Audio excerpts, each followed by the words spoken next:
I'm Sam Vaknin, and I'm the author of Malignant Self-Love, Narcissism Revisited. Domestic violence shelters are run, funded, and managed either by governments or by volunteer, non-government organizations. According to a 1999 report published by the National Coalition Against Domestic Violence, there are well over 2,000 groups in the United States involved in sheltering abused women and their offspring. Before you decide to move with your children into a sheltered home or apartment, go through this checklist. Make sure everything is okay before you embark on this important trip and step. First of all, it is important to make sure that the philosophy of the organizers of the shelter accords with your own.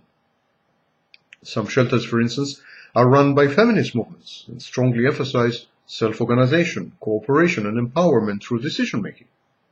Other shelters are supervised by the church or other religious organizations, and they demand adherence to a religious agenda. Yet other shelters cater to the needs of specific ethnic minorities or neighborhoods. Check these issues out before you make a commitment. Can you abide by the house rules? Are you a smoker? Some shelters are for non-smokers. What about boyfriends? Most shelters won't allow men on the premises. Do you require a special diet due to medical reasons? Is the shelter's kitchen equipped to deal with your needs, for instance, if you are diabetic? So, gather intelligence and be informed before you make your move. Talk to battered women who spend time in the shelter, to your social worker, to the organizers of the shelter. Check the local paper archive and visit the shelter at least twice, once during the daytime and once at night. How secure is the shelter? Does the shelter allow visitation or any contact with your abusive spouse?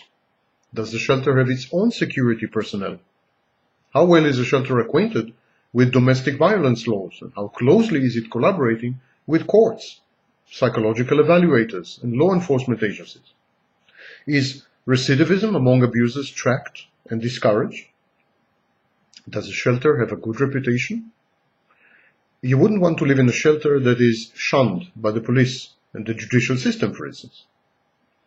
How does a shelter tackle the needs of infants, young children, and adolescents?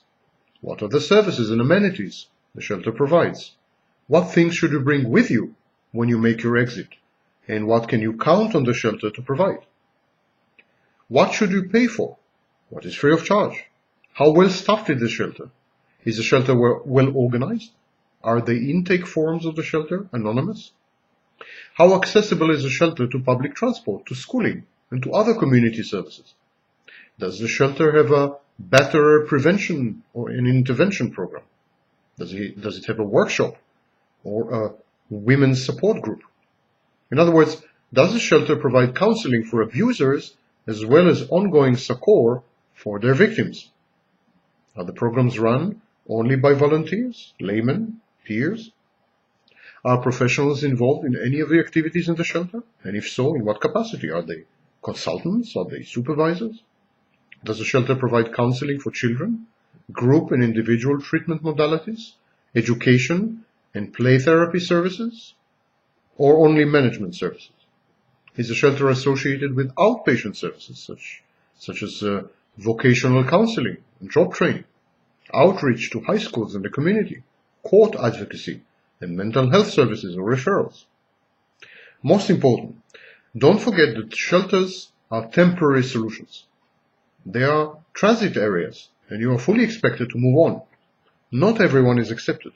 You are likely to be interviewed at length and to be screened for both your personal needs and compatibility with the shelter's guidelines. Is it really a crisis situation? Are your life or health at risk?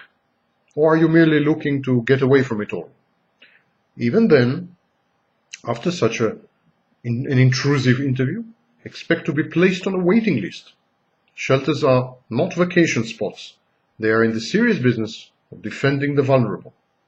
So when you move into a shelter, you must know in advance that what your final destination is. Imagine and plan your life after the shelter. Do you intend to relocate? And if so, would you need financial assistance to do it?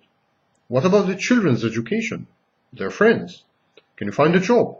Will your family support you? Have everything sorted out before you move into the shelter. Only then, pack your things and leave your abuser for good.